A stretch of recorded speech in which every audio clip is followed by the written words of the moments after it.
And now we'll be covering the actual testing procedures.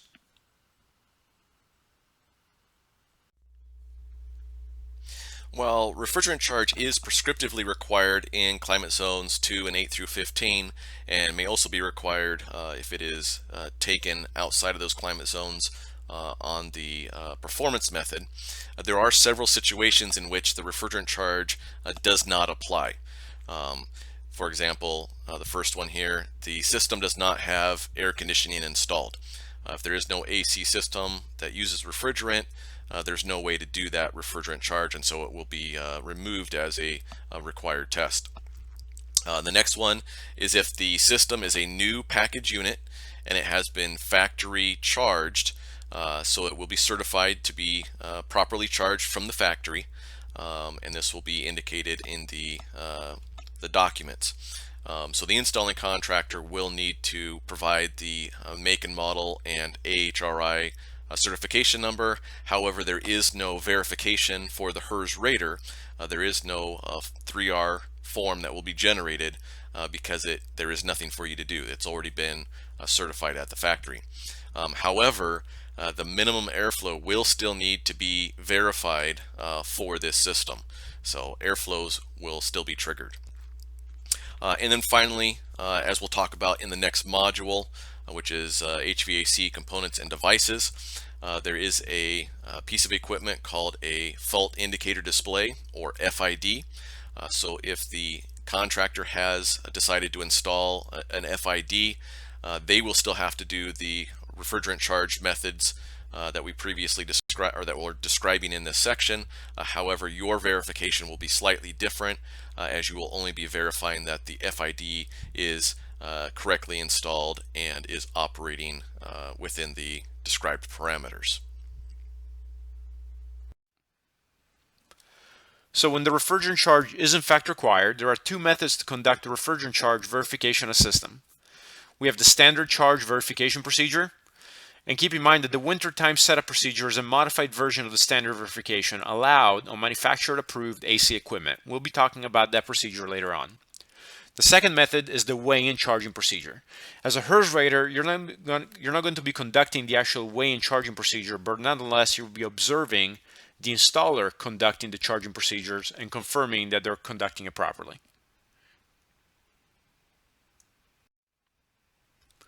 The standard charge verification procedure is applicable to ducted split systems air-cooled air conditioners, ducted split systems air source heat pumps, and it may be applicable to packaged air-cooled air conditioners and packaged air source heat pumps.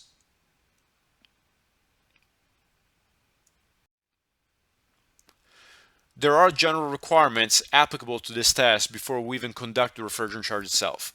It requires visual verification for applicable systems that the metering device, whether it's fixed, a TXV thermal expansion valve or EXV electronic expansion valve, is operating properly.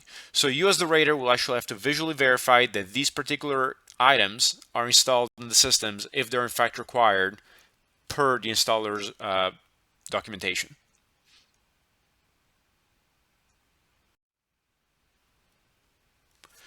You will then have to verify the outside temperature. The standard charge verification procedure may only be used when the outdoor air temperature is 55 degrees or above.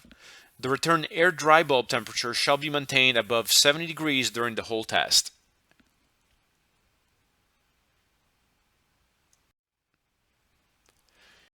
In addition to that, as we talked about during the Title 24 overview, there needs to be measurement access holes drilled into the return plenum. When return plenum measurements are necessary for compliance with refrigerant charge verification requirements, a 5/8 diameter hole shall be provided as shown.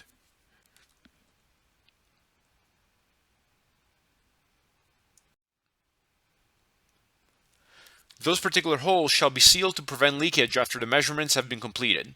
They can be applied to any of the four sides of the return plenum, and they shall be labeled Title 24 Return Plenum Measurement Access in at least 12-point type, just like the sample picture below.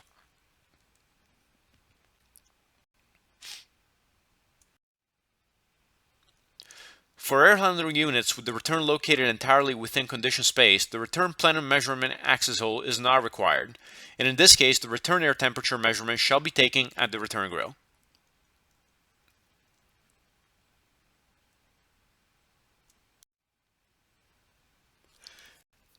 Systems that cannot conform to the measurement access hole requirement shall be not required to have the holes as previously described. However, if return plenum measurements are required for compliance, an alternate location that provides access for making an accurate return plenum measurement shall be used. So you as a HERS rater will be able to determine whether the measurement access holes are required or not as previously described. If for some reason the holes cannot be drilled due to the location of the system or architectural issues that impede the drilling of the holes when the system is in place, you can in fact pass the system without the holes being present. However, you do have to verify that the holes were or were not drilled for whatever reason.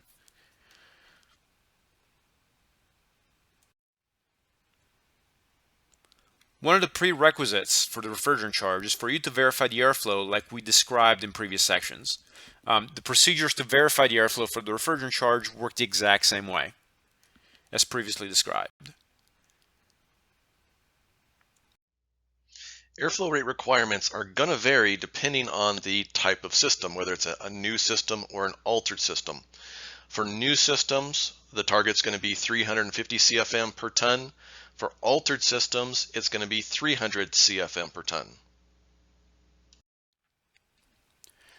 Now, as far as the minimum system airflow requirement for altered systems only, when an altered space conditioning system fails to demonstrate compliance with the required 300 CFMs per ton of minimum system airflow, the installer shall perform the following remedial actions.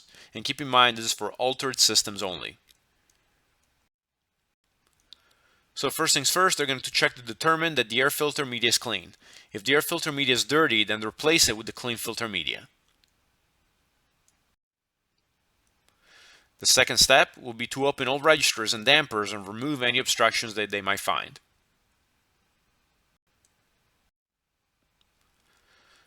They're going to replace crushed, blocked, or restricted ducts if possible. So basically fix any problems with the actual duct system that they might find. They're going to check to determine that the evaporator coil is clean or there are no obstruction to airflow through the evaporator coil. If the evaporator coil is dirty or blocked with debris, if possible, they're going to clean the evaporator coil using a method approved by the manufacturer.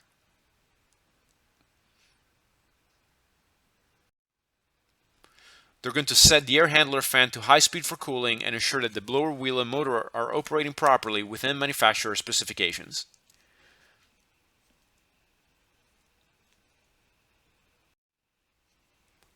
They're going to check to determine whether the return duct system or return filter grill size is size too small for the installed system.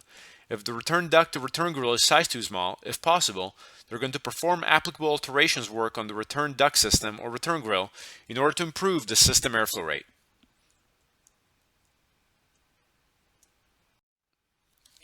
For each of the listed remedial actions, the HVAC installer shall certify that the remedial action was performed and indicate whether the action was or was not completed successfully.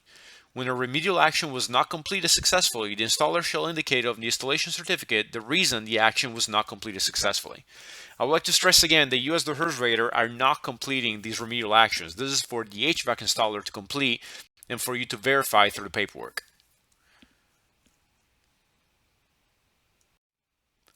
If these remedial actions fail to bring the system into compliance with the 300 CFMs per nominal condensing unit ton airflow requirement, the installer shall complete the refrigerant charge verification utilizing the best airflow rate attainable.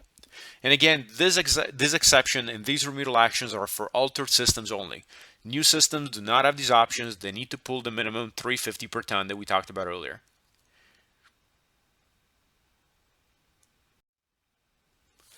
The HERS rater shall review the information submitted on the installation certificate and perform follow-up communications with the HVAC installer or the homeowner.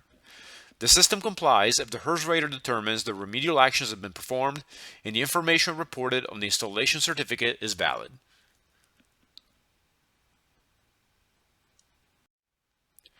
If the system complies through the use of remedial actions, the system cannot be used for sampling. So any home that passes through this method has to be kept separate and tested on its own. It cannot be sampled with any other homes.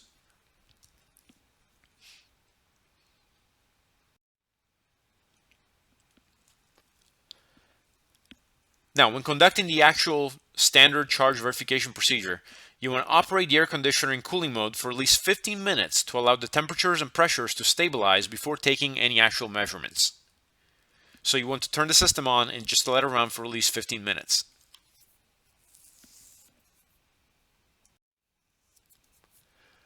While the system is stabilizing within the 15-minute period that we just talked about, you can proceed with setting up the equipment. Be sure that all cabinet panels that affect airflow rate are in place before making measurements. The temperature sensor shall remain attached to the systems until the final charge is determined. Wet bulb measurements shall be taken using distilled water. Step 1, you will want to follow the manufacturer's directions and adhere to the manufacturer's limitations on indoor ambient air temperature and outdoor ambient air temperature that are applicable to this procedure. Now we did talk earlier about the allowed range of temperatures. It must be 70 or above on our indoor ambient and 55 or above on our outdoor ambient to perform the standard charge verification procedure. But if those manufacturers' restrictions are tighter than what the code allows, so let's say that it must be above 60 degrees outside, then you'll need to follow those manufacturers' directions. So if they are more stringent than the code, follow the manufacturer's directions. Next, you'll want to verify that a liquid line filter dryer has been installed if required by the outdoor condensing unit manufacturer's instructions, and that is installed with the proper orientation with respect to the refrigerant flow if that's applicable. So how do we know if a filter dryer is required?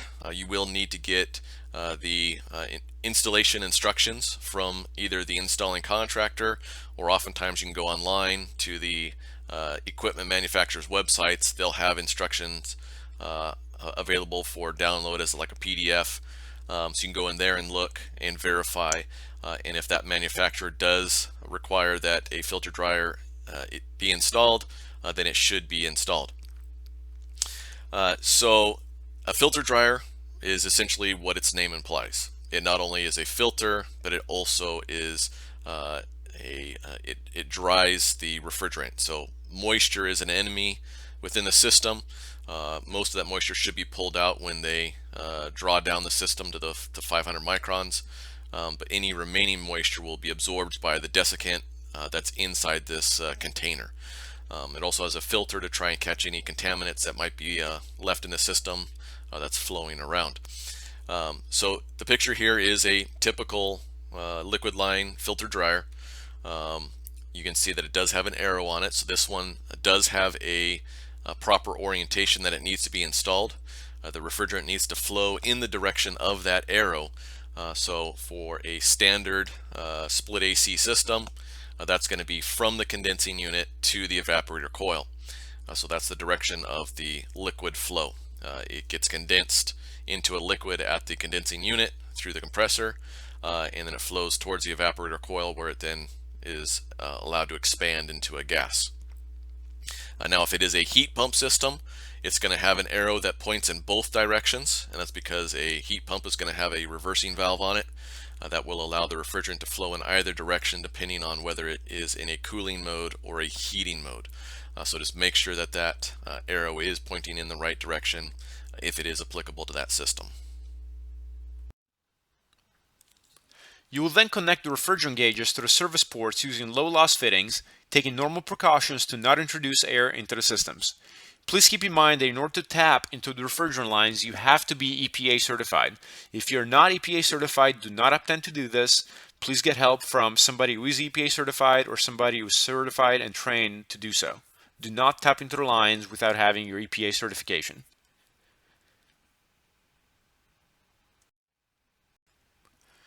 You will then attach one pipe temperature sensor to the suction line and one to the liquid line near the service valve. The sensor should be positioned to make good contact with the surface of the refrigerant lines. Make sure they're snug on the lines and they're nice and tight.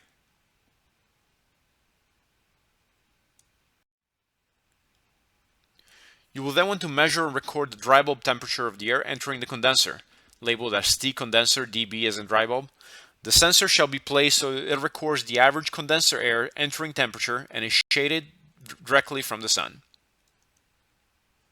If you look at the picture on the right, you'll see arrows pointing through the condenser coil. You basically want to stick the temperature probe through the coil itself.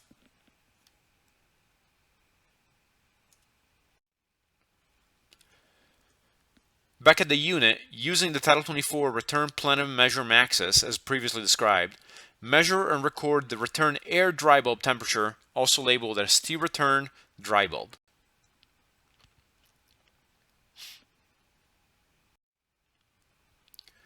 If the system has a fixed metering device, using the same return plenum axis hose used in the previous step, step 5, you want to measure and record the return air wet bulb temperature, T-return WB for wet bulb, and you want to make sure the dry bulb sensor does not get wet.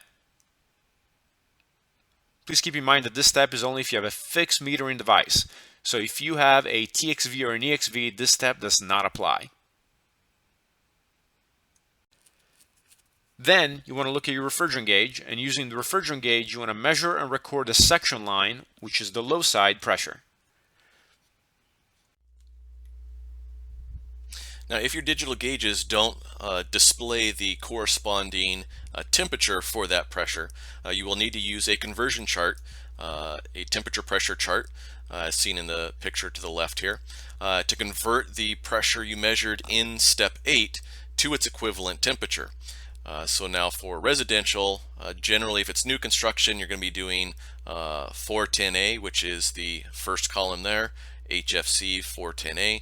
If you're doing alterations work, you may run into some of the older R22 or HCFC 22. So generally those first two columns are what you're going to use. You're going to take the pressure that you measured in step 8 and locate either that pressure or the most close equivalent to that pressure. Let's say you measured 105.2 and you're using 410. Well, you're going to go to 105.4 because it is the closest, and you're going to use that temperature from the Fahrenheit column of 34 as your equivalent temperature. You do the same thing if it was the R22. You will then want to measure and record the section line or the low side temperature, also labeled as T section. You'll be able to grab these temperature readings directly off your gauge.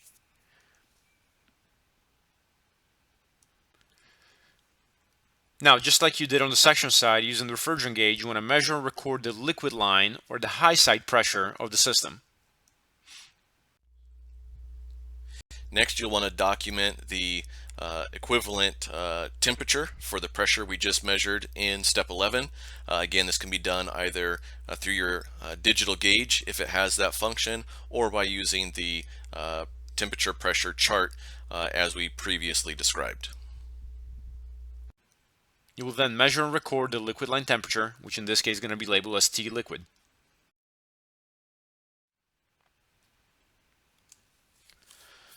Now, the following steps describe the calculations to determine if the system meets the required refrigerant charge and metering device function using the measurements you just collected.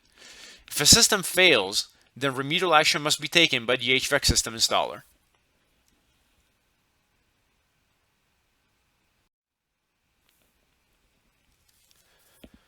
So, the Superheat charging method is going to be used for systems with fixed metering devices. If you have variable metering devices, then the subcooling charging method will be used for those type of systems. When we're talking about variable metering devices, we're talking about the thermostatic expansion valves, TXVs, or electronic expansion valves, EXVs.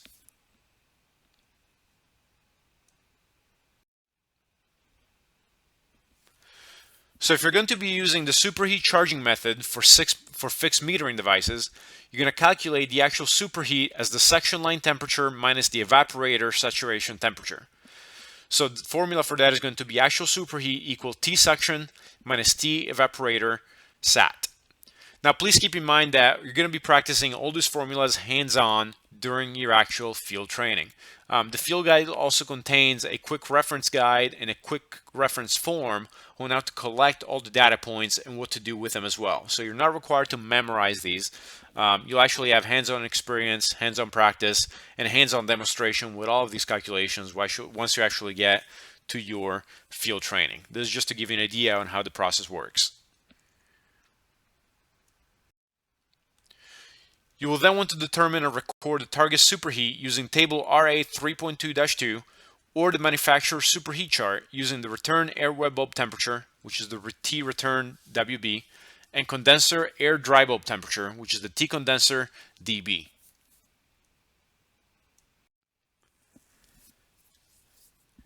And this is the example of table RA 3.2-2. And this is used specifically for the superheat charging method. So by combining the condenser air dry bulb temperature and the return air well bulb temperature, we're going to find out our target superheat.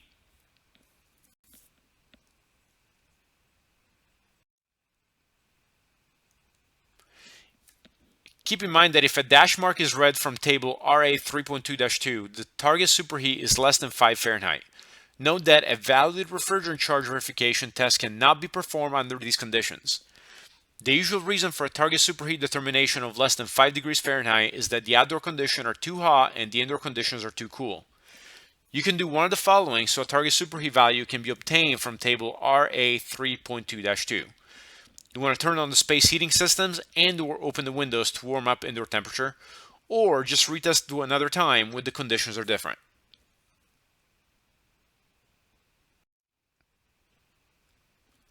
You will then calculate the difference between the actual superheat, which we found in step 1, and the target superheat, which we found in step 2. So actual superheat minus target superheat.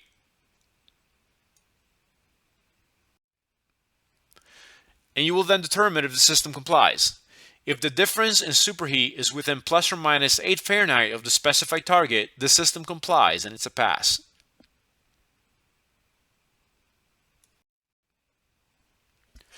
Now, when you actually have variable metering devices, you're going to be using the subcooling charging method. So in order to do that, you're going to calculate the actual subcooling as the condenser saturation temperature minus the liquid line temperature, and that's the formula.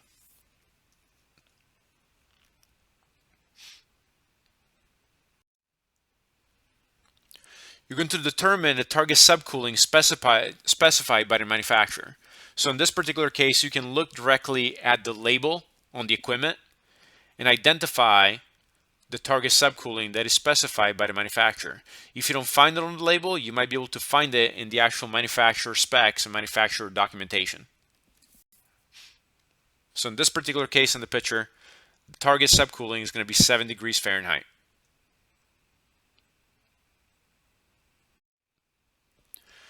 You're going to calculate the deviation of the actual subcooling value from the target subcooling value. And the subcooling deviation is going to be the actual subcooling minus the target subcooling. You will then determine if the system complies. If the difference in subcooling is within plus or minus 6 Fahrenheit of the specified target and the subcooling is equal to or more than 2 Fahrenheit, the system complies and it's a pass.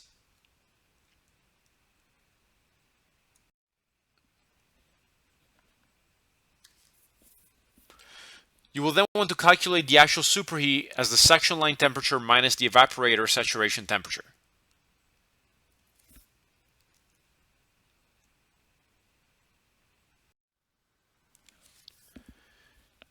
You will then want to determine if the system complies. If possible, determine the superheat range specified by the manufacturer. If the superheat meets the manufacturer specifications or the superheat is between 3 Fahrenheit and 26 Fahrenheit, the system complies and it's a pass.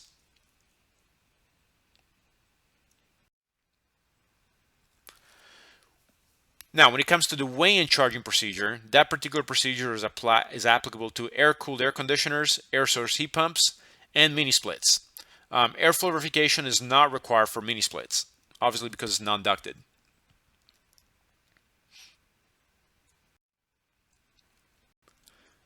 The weigh-in charging procedures may be utilized during any outdoor temperature. And again, keep in mind that you as a refrigerator will not be conducting the actual procedure, but nonetheless, you'll be observing the installer conducting the procedures and verifying that they're conducting it properly.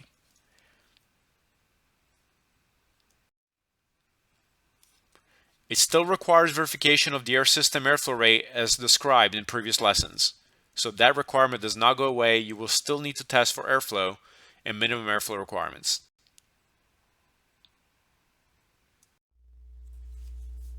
The weigh-in charging procedure shall be used by the installing contractor when the outdoor temperature is below 55 degrees Fahrenheit and there is no applicable special case refrigerant charge verification protocol available for use. By this, they are referring to the winter charge verification protocol. That is the only special case, and not all equipment is approved for use with that winter charge procedure. When the weigh-in charge procedure is used by the installing contractor, the HERS rater may not utilize group sampling for this measure. So any homes that use the weigh-in charge procedure must be tested by the HERS rater. There are two methods to conduct the weigh-in charging procedure: the weigh-in charge adjustment or the weigh-in total charge. Again, the installer will conduct these tests, not the HERS rater.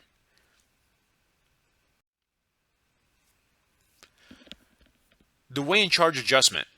This option is applicable to a new system or existing system when a new outdoor air unit is installed with factory charge in outdoor unit. The HVAC installer shall weigh in the line set and indoor coil charge adjustment after evacuation of line set and indoor coil. The documentation shall include the calculated charge adjustment for the line set. The weigh-in total charge. Now this option is applicable to all systems. The installer shall weigh in the total system charge after refrigerant recovery and evacuation of the entire system. The total system charge includes the nameplate charge for the outdoor unit and any adjustment for the line set dimensions and indoor coil in accordance with manufacturer's instructions. The documentation shall include the nameplate charge and the calculated line set adjustment.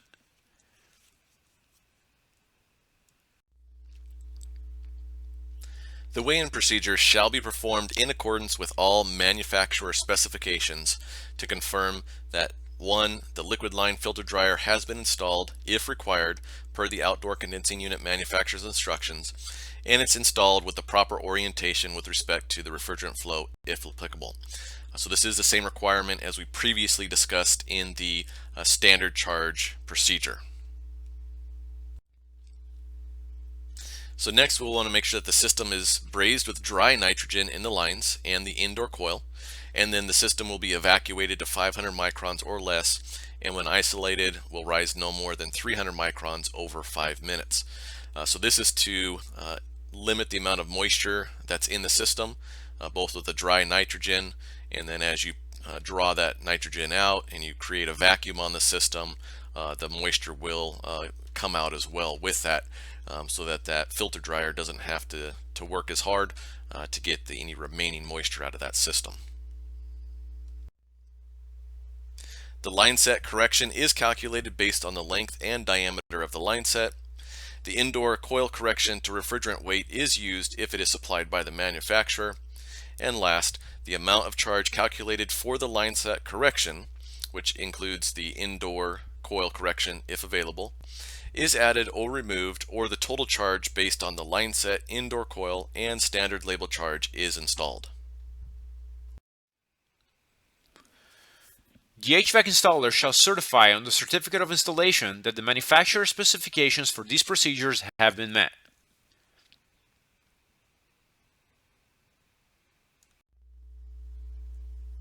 Now, as the HERS rater, you do have the option to observe this weigh-in charge procedure.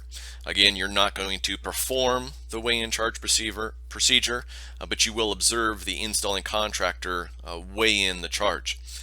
So now you're allowed to do this when the standards indicate that the procedure is required or is an option for compliance.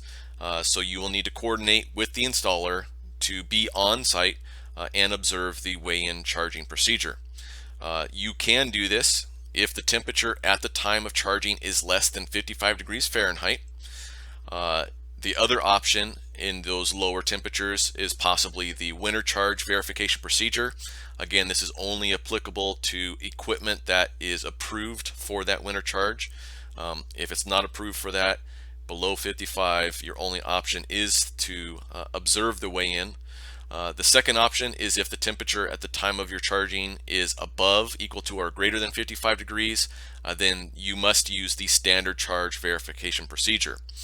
The other option is if it was weighed in at a time when it was less than 55 degrees, the HERS rater can come back at a later date when the temperature does get into the range for the standard charge procedure and perform that standard charge verification procedure. So there's a couple of options, but the main thing to know is that if it's less than 55 at the time of charging, you'll likely want to be on site and observe that weigh and charge procedure. If not, you'll have to come back later when it is within the range for the standard and then perform that standard charge verification procedure. So when the HERS rater is actually verifying the weigh and charge, the HERS rater shall observe and confirm that the system is evacuated to 500 microns or less, and when isolated, rises no more than 300 microns over 5 minutes. That the line set correction is calculated based on the length and diameter of the line set. That the indoor cold correction to refrigerant weight is used if it is supplied by the manufacturer. That the installer adds or removes the amount of charge calculated for the line set correction or installs the total charge based on the line set, indoor coil, and standard label charge.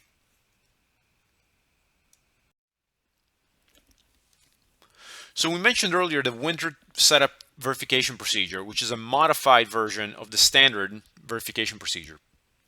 This particular modified procedure is applicable to any ducted split system, central cooled air conditioning, and duct system split system, central air source heat pumps, for which the system manufacturer has specified that this procedure may be used to verify the refrigerant charge.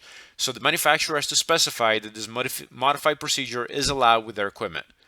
It can only be used for units with variable metering devices, TXVs and EXVs. So anything that has a fixed metering device, you cannot use this this modified test procedure with. And then only systems, again, approved by the manufacturer for these procedures may be used in combination with this procedure.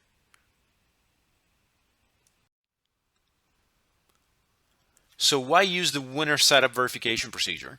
You see, the standard charge measurement procedure calls for the outdoor temperature to be 55 degrees or higher.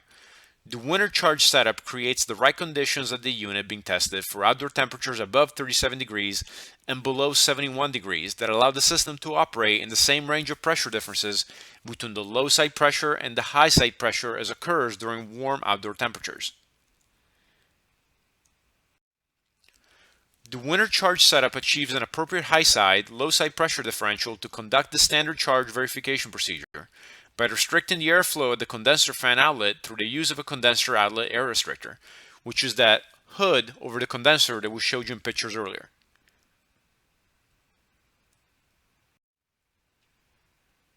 So you'll want to install the condenser outlet air restrictor on the outlet from the condenser fan. You want to position the restrictor so it does not interfere with the inlet airflow to the condenser.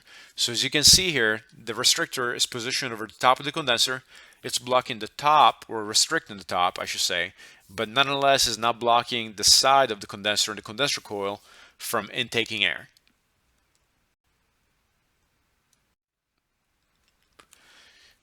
You will then want to start the air conditioner or heat pump in the cooling mode and restrict the outlet until the difference between the high and low side pressure is between 160 psi and 220 psi for R410A and between 100 psi and 145 psi for R22 refrigerant.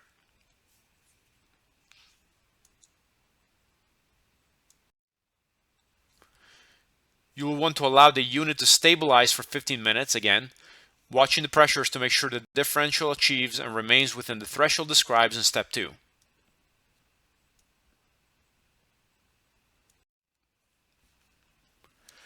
You will then follow the test procedures previously described for the standard measurement and variable meter and device calculations to determine compliance.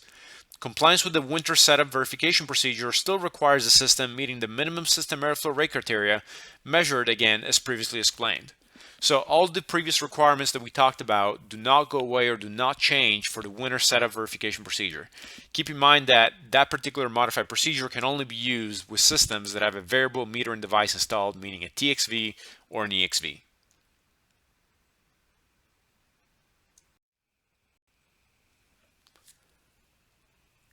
And now we're going to be mentioning the forms used for these tests.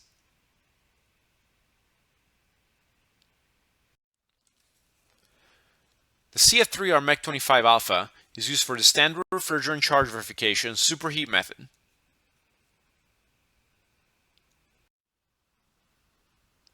The CF3 RMEC 25 Bravo is used for standard refrigerant charge verification subcooling method.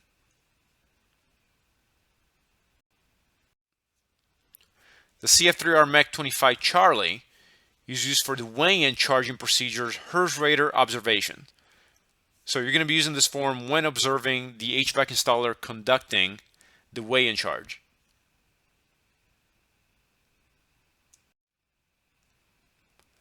The CF3R MEC 25 Echo will be used for the refrigerant charge winter setup verification procedure.